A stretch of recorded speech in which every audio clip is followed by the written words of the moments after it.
All right, so let's look at this last particular example. We've got g of -1.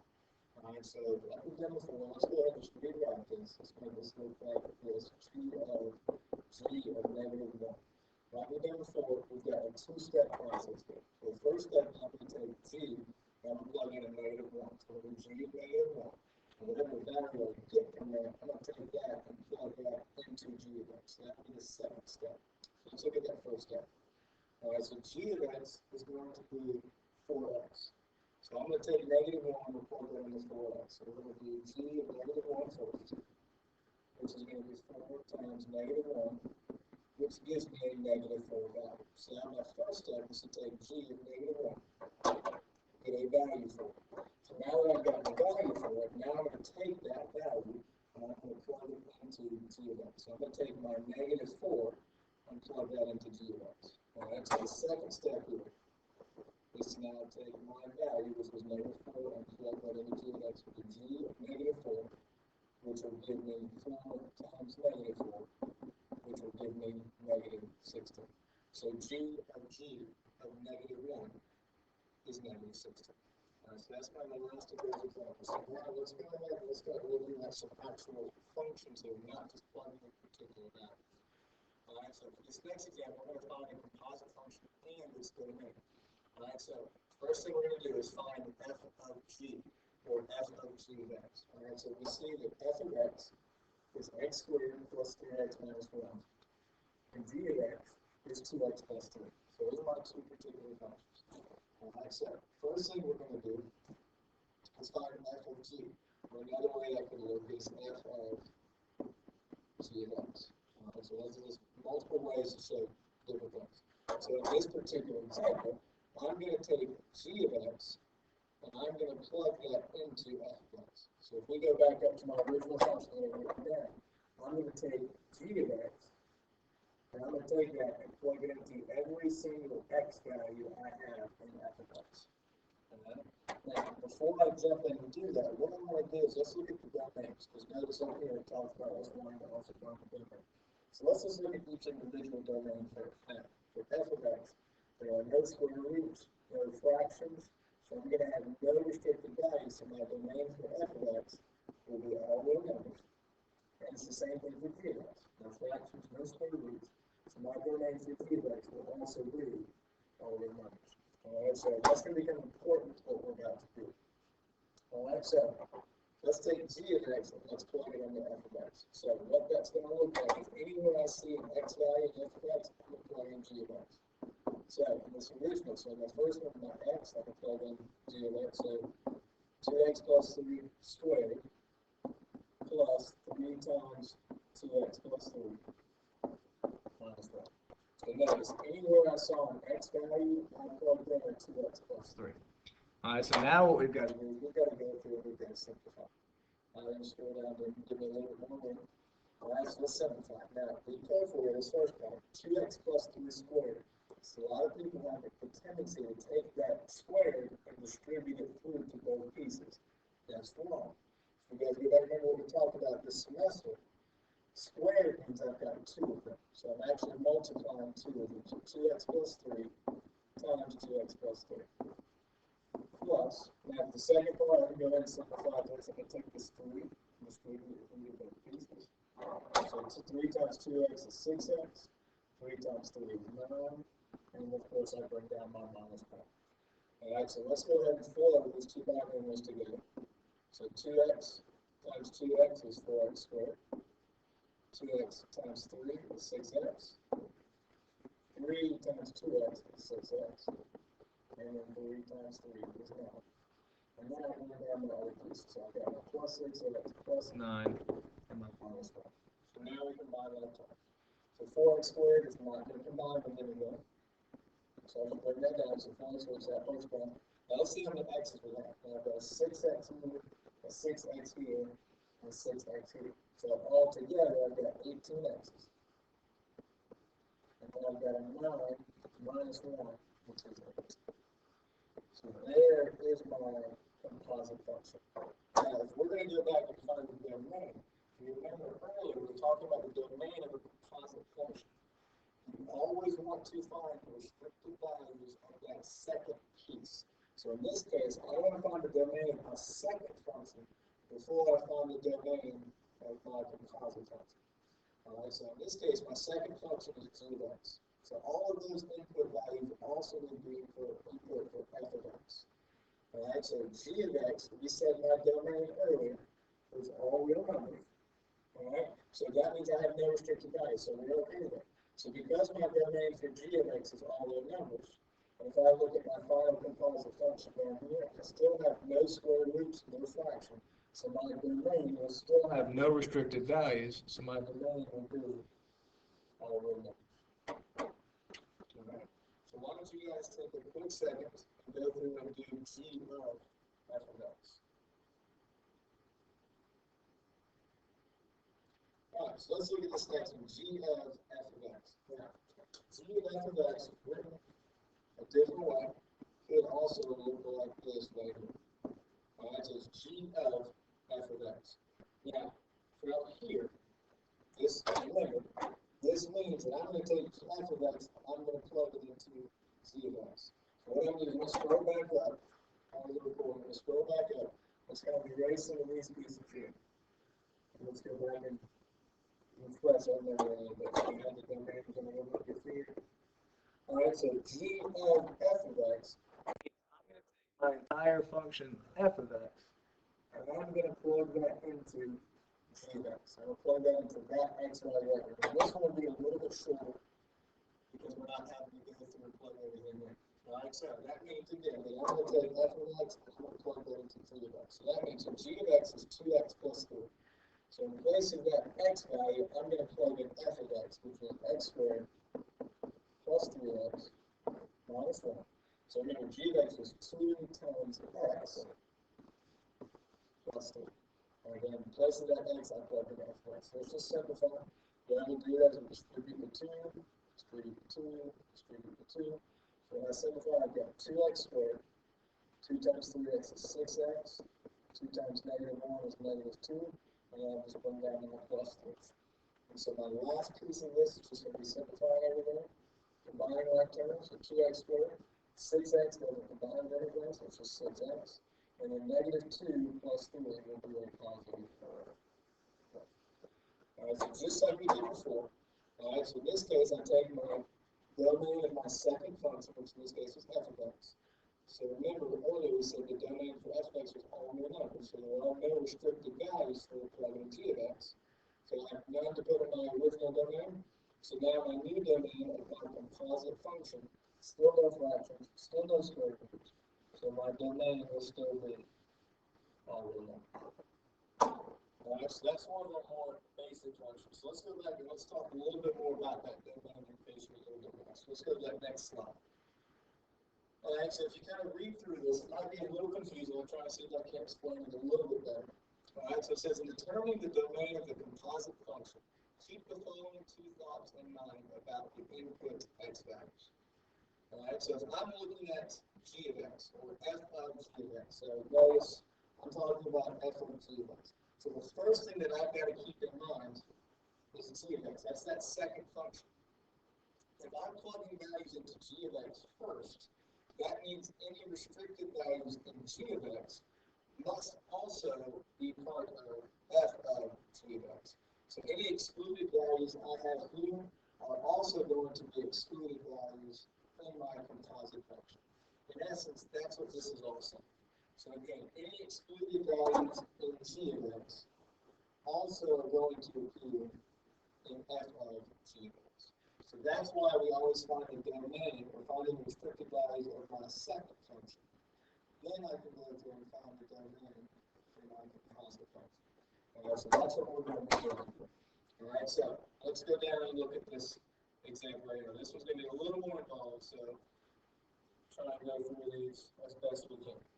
Alright, so first of all, find the domain for f of g of x. Now, before we jump in and do that, let's find the domain, first of all, for f of x. Then we're going to find the domain for g of x. Now, if you look at it, f of x is a fraction. There's a variable in the denominator, which means we're going to have a restricted value. And if you go back to the last section we just did in chapter 3, if I have a fraction, the way that I find my restricted values in my domain is I set my denominator equal to 0 and solve. So if I set x plus 2 equal to 0 and solve, I subtract the 2 over so that x equals negative 2. So my domain for f of x is all real numbers. X cannot be negative 2. So that is a restricted value just for f of x. I'm going to take these and move these over to like something for g of x. Alright, so that's for f of x. Now for g of x, same concept. I've got a fraction, it's very good about the denominator, so I'm going to have a restricted value. So the way I find it, I set that denominator equal to 0 and solve. Add the 1, I get x equals 1. So my domain for g of x is all real numbers, except x cannot be positive 1. So there's my domain for g of x, and here's my domain for f of x. Alright, so that's going to become important here in a few minutes. Alright, so let's go ahead and find the following, and then also the domain. So let's look at this first one. F of g, or we can call it, once again, f of g of x. Those both means the exact same thing. Alright, so f of g of x means I'm taking g of x, and I'm going to plug it into f of x. So anyone I see x, I'm going to take the g of x function and plug it into f of x. So I know that's going to look like this. So f of x is 1 over x plus 2. But in place of this x right here, I'm going to substitute in g of x. I'm just going to erase this. You can't do this anyway, but I can. Alright, so in place of that x, I'm going to put g of x, which was 4 over x minus 1. Now, we got a fraction within a fraction. It's not the prettiest thing you'll ever see, but we can still name it. So let's just focus a little bit more on my denominators. We'll kind of ignore the 1 for right now, but we'll come down with the denominator. Now, I've got 4 over x minus 1, all that plus 2. So I'm trying to add a fraction with the whole number. Now, what I'm going to do here to make this a little bit easier, I'm going to call this 2 over 1, because now I'm adding two fractions. If you go back to kindergarten, first grade, elementary school, in order to add two fractions, you have to have a common denominator. Here, one of my denominators is x minus 1, the other is 1. Those are not common denominators, so I have to find a common denominator. In this case, my common denominator is going to be x minus 1. So that means I've got to multiply by x minus 1 here, and I've got to multiply by x minus 1 there. Alright, so I'm going to do that both spots. Alright, so let's just scroll down a little bit to get a little more. I'm just going to bring everything right down here. So I've got 1 over, and make sure you show your work. The more steps you show, the easier it's going to be. So I'm just going to write 4 over x minus 1. Not going to mess with that piece yet. Plus, now if I go back up to the 2 over 1 times x minus 1, let's distribute that piece and distribute that piece. So 2 times x is 2x. 2 times negative 1 is negative 2. All that's over 1 times x minus 1 is x minus 1. Alright, so now I've got my common denominator. Alright, so my common denominator is x minus 1, so now I can go ahead and combine those fractions. Alright, so come down here a little bit, bring my space here. Boom, to that. Alright, so let's look at this again. So I've got my 1 on my numerator, now my denominator. Now that I have common denominators down there, I can go and combine them. So I'm going to say 4 plus 2x minus 2, all of that over x minus 1. Because again, now that I've got common denominators, now I can add my fractions and combine those. And like I said, from there, I'm going to bring it all right back down. So I've got 1 over, and my denominator. Alright, this part is, like I said, the numerator of my denominator, if that makes sense. Let's combine our terms. So 2x isn't going to combine with anything. That 4 minus 2 is going to be a 2, and all that's over x minus 1. Now, when I have a fraction, or a number divided by a fraction, the way we correct that, or the way that we can get rid of that fraction in the denominator, is we multiply by the reciprocal. Now, the reciprocal of 2x plus 2 over x minus 1, remember, reciprocal means I'm flipping it, that's going to be the same thing as x minus 1 over 2x plus 2. put that all over one, but it's going to be the same thing. So that is going to be my composite function. That is f of g of x. Now, the only other thing I have to do now is now I've got to look at my domain. Right now, because we did f of g of x, that means once again I took g of x and put it in f of x. So to find the domain, first I need to make sure and check to see if I have any excluded values for g of x. Right? I need to make sure I include those in my final domain. So if we go back up here and look at my domain for g of x, my domain for g of x is all x values except for positive 1. So I need to make sure that that positive 1, that restricted value, also ends up in my restricted value down here. So all x values that can't be positive 1. And now I go through and see if I have any restricted values in my composite function. Right? So once again, it's a fraction. So I set my denominator equal to 0 and solve. So in this case, I set 2x plus 2 equal to 0 and solve. We subtract the 2 over. Divide by 2, I get x equals negative 1. So that is my other restricted value for my domain. So once again, just to kind of do a quick recap for my domain, this 1 is from the restricted value for g of x. Alright, so that's where that is coming from. That restricted value 1 is from g of x, which again was my second function. So that's what I'm going to do, second function. And then you can find the domain for your composite function, which meant I took my 2x plus 2, set it equal to 0 and solve. So I got negative 1. That is where that negative 1 comes from. So my domain again is all the numbers, but x cannot be 1 or negative 1. Now, for time's sake, I'm going to skip f of x, but at time being, I'll go back and look at it. Alright. One of the last things that we're going to look at, this is going to kind of be an introduction to what we're going to be looking at in the next section. Alright, for special functions, these two are equal. So test these. Alright, so what we're looking at, guys, is f of g of x. If you look a little bit further, there's g of f of x. Now, you're going to notice something very special here. Alright, so we'll get to that in a second. F of g of x, like we mentioned before, means I'm going to take my function g of x, and I'm going to plug it into f of x. Alright, so we know that f of x is 3x minus 4. So what that means for f of g of x means I'm going to take my g of x function, and I'm going to plug it in right there. So f of g of x, so it's going to look like this. 3 times, in place of that x, I'm going to put 1/3 times x plus 4. So 3x minus 4. Alright. Now you can do this one of two ways. You can distribute the 3 to that 1/3, or you can take that 1/3 and distribute it to both the x and 4. Most people naturally will just take that 1/3 and distribute it to both pieces, which is fine. Alright, so if I do that, I'm left with 3 times 1/3 times x is 1/3 x, plus 1/3 times 4 is 4/3. Alright, and then I've got my minus 4. So now I can take that 3 and distribute it to everything inside. Now, 3 times 1/3 happens to be 1. 3 times 4/3 is 4. So I've got 3 times 1/3, which is 1x, or just x. 3 times 4/3, so 3 steps into the last, so I'm left with a 4, plus 4, minus 4.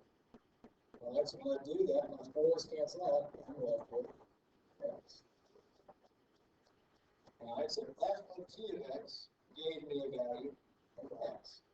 Alright, so now let's do the exact opposite. So first we did f of g of x, now let's look at g of f of x. So once again, like we talked about in this section, that means I'm going to take f of x and plug that into g of x. Alright, so g of x was 1/3 of x plus 4. That is my g of x. So that means in place of this x right here, I'm going to take and plug in f of x. So that means I'm going to take 1/3 times, in place of this x here, I'm going to put in f of x, which was 3x minus 4. And then I bring down my plus 4. And combine my terms. So I've got 1/3 of this 4 and this -4 cancel each other out, they're 0. So I'm left with a third of 3x. A third of 3x is just going to be 1 or 1x. So if you notice, both of these composite functions, f of g of x and g of x f of x, both of those yielded a value of x. Right? That's going to kind of lead into what we're going to talk about tomorrow in section 4.2.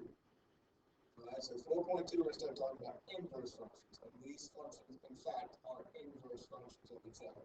And the way we can tell is since we did f of g of x and we got x, and then we did g of f of x and also got x, that means those are inverse functions. Right? And that was verifying that they were inverse functions. Alright, so your homework tonight is actually going to be some 4.1 practice. Now, you also have some bookwork that you could do. You don't have to do that unless you just want the extra practice. Alright, so that's going to be your homework tonight. Alright, I hope you guys have a wonderful night, and we will talk to you later. See you tomorrow, guys.